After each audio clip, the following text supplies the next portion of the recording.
Hello, everyone. Happy Friday. Thank you for joining us. We've got a great session for you today. Josh Walker will be kicking us off with bid day best practices. So he'll be covering everything from creating bid packages to setting your user permissions and so much more. Before we get started, my name is Bridget, and I wanted to do a couple of housekeeping announcements.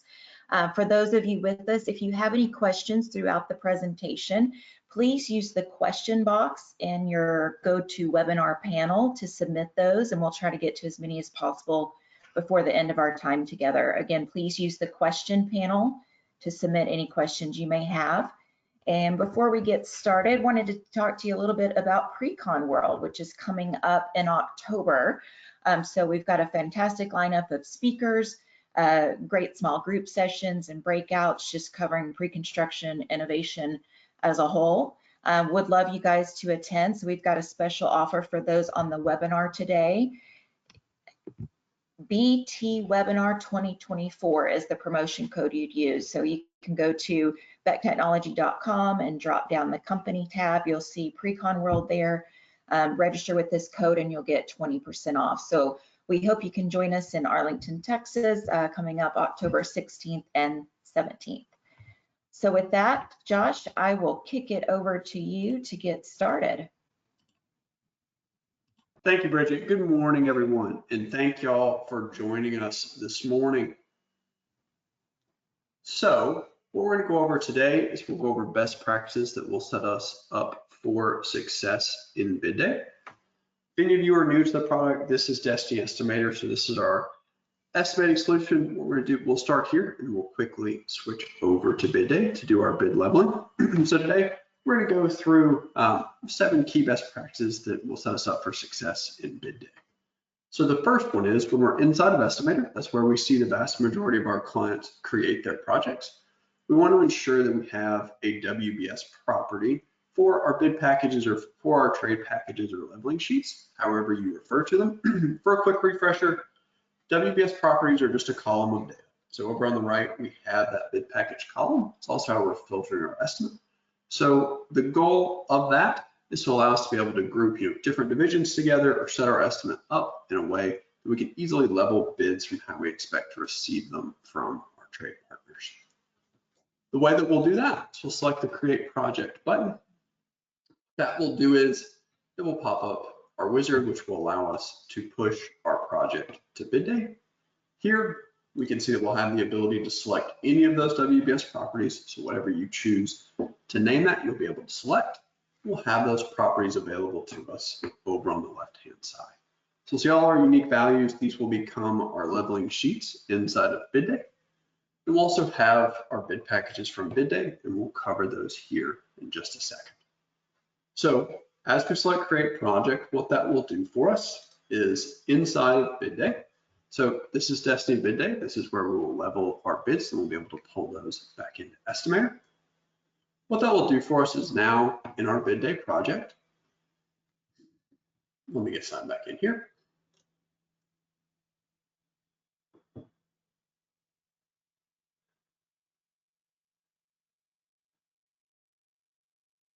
So as we go into our project, now for each one of those packages that we had inside of Estimator, we now have a package inside of bid day. So as we select on that, we'll see all of our line items with their description, quantity, unit, and unit price coming over from Estimator. So step 1, we want to ensure that our estimate is set up so we can easily create those. Step 2 and 3 will work together. So we want to ensure that we have what we call trade requirements and general requirements set up. So those will appear at the bottom under all of our line items from our bid package. Here we have our trade requirements and a list of 8 questions. We also have our general requirements. So they will each have 3 primary question types. We'll have a true false. We'll have the ability to add additional dollars to our estimate, give those a cost category. We'll also have a notes section. So the difference between trade and general requirements is that trade requirements are specific to a bid package and general requirements will show up on each one of your bid packages. So we'll start off tip number 2 as we look at our bid packages. We select on the settings tab and go to bid packages. We'll have the ability to set those up. As we look under each one of our bid packages, we select on this middle button here. It will allow us to add new questions. We can also modify any of our current questions and control the question type that they are using. This will make sure that if there are questions we always want to ask in our concrete subs about number of mobilizations or things like that, but it's done automatically. We don't have to add that in each time. General requirements will work in a very similar way, but they'll have their own tab. So since general requirements show up on every bid tab, we'll look at them once. Here, to make edits to our general requirements, we'll select on our pencil. If we need to add any new ones, we can do so up at the top. And we'll have the ability to come in, just like before, we'll have full control over the wording and the type of question that those are prompting us for. So tip number 3 was to go in, make sure that we have our general requirements set up. Our fourth will have to do with permissioning. We want to make sure that as we're setting up our project and we're moving those over from Estimator, that once we have our project in BidDay, that we go in and we assign users to our individual bid or trade packages. So as we look at our project here, we've assigned a couple of internal users to concrete and structural steel in this example. As we do that, we can click down and see all of our options for internal users and assign a user to a package. The reason we want to do this is it will help with our permissioning inside of our project. So all of the users that we add to an individual project, or bid package, will be added as a contributor. It'll be the lower of our 2 permission sets. We can also add any user that we need to as an admin as well. So where this will come into play is as we go back and we look at our project, when we're on one of our leveling sheets, up in the top right of that sheet, there will be a padlock. So if we were the admin for this project and we wanted to make it that Casey, the assigned user for this package, could not make any additional changes, we wanted to lock that package in, all we have to do is select on the padlock, and now ourselves or only other admins can make changes. Our 5th tip will be right beside our padlock. Up in the top right is a bid package notes. So we see this commonly used as a communication tool. So if you have a more junior estimator or PM, if you have helping you out on bid day running a particular package, they can say, hey, this is ready for review. And then that will show up on our summary page. So we'll jump back and cover that here in just a second. Tip number 6 will be as we are creating subs inside of BidDay and as we're setting our project up. We create subs by clicking the plus sign. We have the ability to copy and paste subs in from Excel. So it can be very helpful to have a list of the subcontractors that you expect to receive bids from in Excel so that you can easily copy and paste those over. For each subcontractor that you create, you'll receive those columns. So for each sub we have on our Excel sheet, we'll receive a column. We'll also have the ability to make sure, have the ability to add any subcontractors at the bid package level that we need to without copying and pasting. Tip number 7 will be that as we look at our bids, we want to ensure that each cell has been filled out. So we got our total number up at the top. We want to ensure that each line item inside of our bid package has had a category assigned to it, whether there's a missing that we put in a plug value for we thought was risky, or if we said all of those items were included. We want to make sure that there are no yellow and white, as we see on the far right, saying, hey, this line item still needs to be leveled.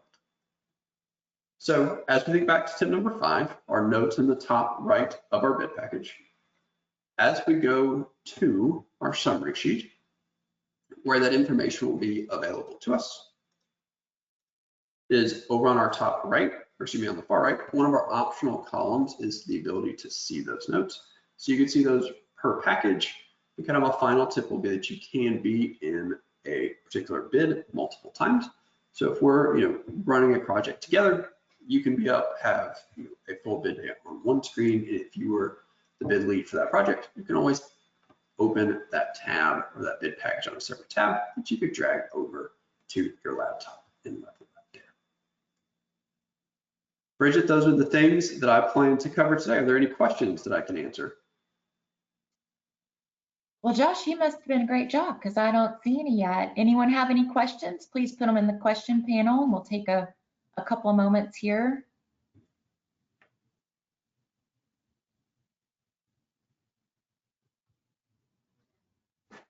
Okay, well, I don't see anything coming through, so it sounds like you covered it. As always, if you need any support, please reach out to us. And that is our presentation today. Oh, one quick question popped in. It says inside our Destiny software. Is this module run online or inside our Destiny software? So this module will run online. So you will publish your estimate from Estimator to bid day, and then you'll pull that information back once your project is finished. Okay. Thank you.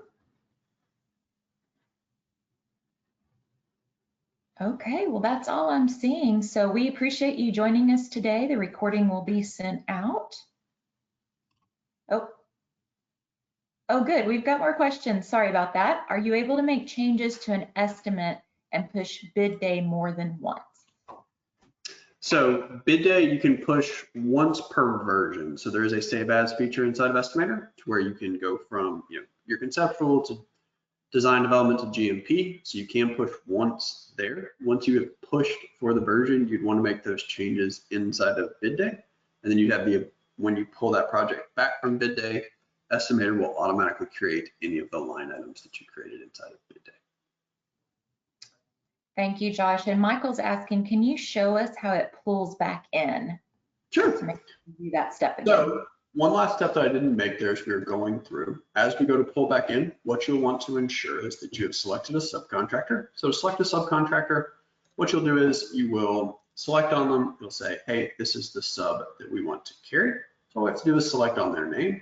And what we'll do is, as we go back into Estimator, you can look at our line items. You will select the pull line items button. So as we look at this, you'll select pull items. It will allow you to pull back an individual bid package or the entire project. So you would, in our case, we're level 1, but you can pull back as much of that project at one time as you chose to. You'll select pull, and then it will pull back your as-bid pricing from bid day. It will also bring back the name of the subcontractor that you select. So it will bring back the name of the trade partner that you selected for that scope of work. Excellent. Thank you for that. So I think we've addressed all the questions. Nicole, Michael, Greg got those out there. So if there's no more, then we'll just wrap it up. Thank you for joining us today. And like I said, we'll send out the recording should you need any more pointers. And please always reach out to your support team should you need further help. Thank you for joining us. Have a great day.